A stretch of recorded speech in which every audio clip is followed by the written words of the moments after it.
ആവർത്തിക്കപ്പെടുന്ന കുഴൽക്കിണർ ദുരന്തങ്ങൾ. സിറാജ് ഡെയിലി പ്രസിദ്ധീകരിച്ചത്. കുഴൽക്കിണറില് വീണുള്ള അപകടങ്ങൾ രാജ്യത്ത് അടിക്കടി റിപ്പോർട്ട് ചെയ്യപ്പെട്ടുകൊണ്ടിരിക്കുകയാണ്. മാധ്യമ റിപ്പോർട്ട് പ്രകാരം 2009 മുതൽ 40-ലധികം കുട്ടികൾ കുഴൽക്കിണറില് വീണിട്ടുണ്ട്. 70% രക്ഷാപ്രവർത്തനം പരാജയമായിരുന്നു. രാജസ്ഥാനിൽ ഒരാഴ്ച മുമ്പ് കുഴൽക്കിണറില് വീണ കുട്ടിയെ ഇനിയും രക്ഷിക്കാനായില്ല. കുട്ടിക്ക് വെള്ളവും ഭക്ഷണവും എത്തിക്കാൻ സാധിക്കാത്തതിനാൽ ഓക്സിജൻ മാത്രം നൽകിയാണ് ജീവന് നിലനിർത്തുന്നതെന്നാണ് ദേശീയ മാധ്യമങ്ങൾ റിപ്പോർട്ട് ചെയ്യുന്നത്. കുട്ടി കിണറ്റില് വീണത് മുതൽ ഭക്ഷണം പോലും കഴിക്കാതെ കണ്ണീരുമായി ദിനങ്ങൾ തള്ളിനീക്കുകയാണ് മാതാവ് ധോലിദേവി. രാജസ്ഥാനിലെ കോബുളി ബെഹ്റോൾ ജില്ലയിലെ ബാഡിയാലിദാനി ഗ്രാമത്തില് ഡിസംബർ 23 തിങ്കളാഴ്ചയാണ് പിതാവിനൊപ്പം കൃഷിയിടത്തില് വന്ന 3 വയസ്സുകാരി ചേതന കളിക്കുന്നതിനിടെ അബദ്ധത്തില് കുഴൽക്കിണറില് വീണത്. 700 അടി താഴ്ചയുള്ള കിണറില് 150 അടി താഴ്ചയിലാണ് കുട്ടി തങ്ങിനിൽക്കുന്നത്. ഇടക്കുള്ള വലിയൊരു കല്ലാണ് കുട്ടിയെ മുകളിലേക്ക് ഉയർത്തുന്നതിനു തടസ്സമായി നിൽക്കുന്നതെന്ന് രക്ഷാപ്രവർത്തക സംഘം പറയുന്നു. ഈ കല്ലിന് ഇളക്കം തട്ടുന്നത് ചിലപ്പോൾ കുട്ടിയുടെ ജീവന് അപകടത്തിലാക്കും. കുട്ടി കുടുങ്ങിക്കിടക്കുന്ന കുഴൽക്കിണറിനു സമാന്തരമായി 160 അടി താഴ്ചയില് മറ്റൊരു കുഴിയെടുത്താണ് ദേശീയ ദുരന്ത നിവാരണ സേനയും NDRF, സംസ്ഥാന ദുരന്ത നിവാരണ സേനയും SDRF കുട്ടിയെ രക്ഷിക്കാനുള്ള ശ്രമം നടത്തിവരുന്നത്. ഈ സംഭവത്തിന് 2 ആഴ്ച മുമ്പാണ് രാജസ്ഥാനില് തന്നെ മറ്റൊരു കുഞ്ഞ് കുഴൽക്കിണറില് വീണത്.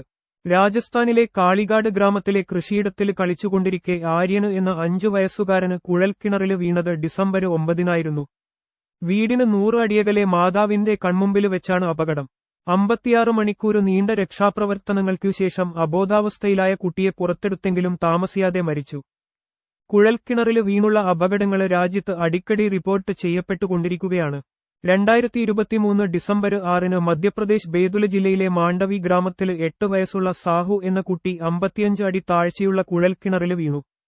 65 മണിക്കൂർ നീണ്ട രക്ഷാപ്രവർത്തനം നടത്തിയെങ്കിലും രക്ഷിക്കാനായില്ല. 2022 ജൂണില് ഛത്തീസ്ഗഡിലെ ജഞ്ചഗില ജില്ലയിലും മെയ് 23 പഞ്ചാബിലെ ഹോഷിയാർപൂരിലും 2019 തമിഴ്നാട്ടിലെ തിരുച്ചിറപ്പള്ളി ജില്ലയിലും കുഴൽക്കിണർ അപകടം നടന്നിരുന്നു. 3 സംഭവങ്ങളിലും കുട്ടികളെ രക്ഷിക്കാനായില്ല. മാധ്യമ റിപ്പോർട്ട് പ്രകാരം 2009 മുതൽ 40-ലധികം കുട്ടികൾ കുഴൽക്കിണറില് വീണിട്ടുണ്ട്. 70% രക്ഷാപ്രവർത്തനം പരാജയമായിരുന്നു. കുഴൽക്കിണർ നിർമ്മാതാക്കളുടെ അശ്രദ്ധയും നിരുത്തരവാദിത്വവുമാണ് അപകടങ്ങൾക്ക് കാരണം.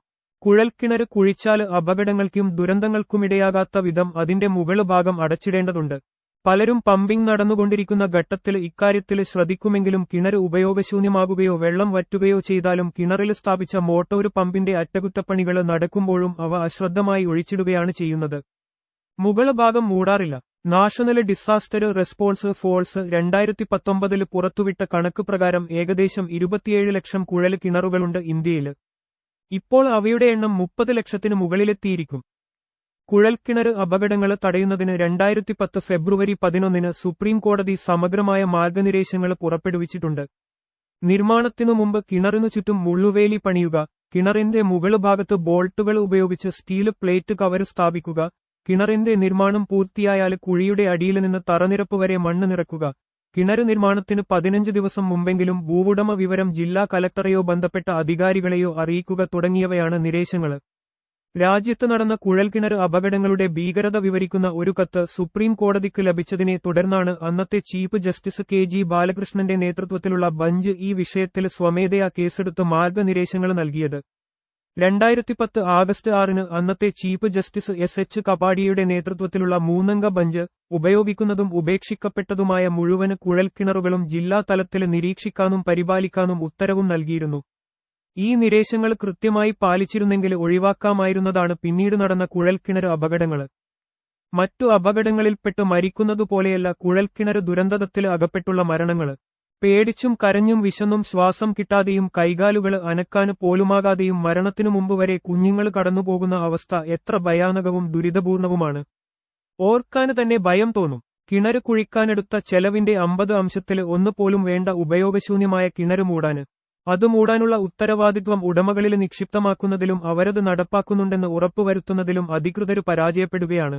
പാവപ്പെട്ടവരുടെയും പാർശ്വവൽക്കരിക്കപ്പെട്ടവരുടെയും ഗ്രാമീണരുടെയും കുഞ്ഞുങ്ങളാണ് കുഴൽക്കിണർ ദുരന്തങ്ങളിൽ അകപ്പെടുന്നവരെന്നതായിരിക്കണം ഉത്തരവാദപ്പെട്ടവരുടെ നിസ്സംഗതക്കും നിരുത്തരവാദ പെരുമാറ്റത്തിനും കാരണം.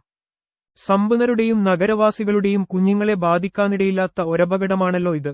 അഥവാ ധനികരുടെ കുഞ്ഞ് ഇത്തരമൊരു അപകടത്തിൽ പെട്ടാല് നിയമവും ഭരണകൂടവും സടകുടഞ്ഞെഴുന്നേൽക്കുമായിരുന്നു.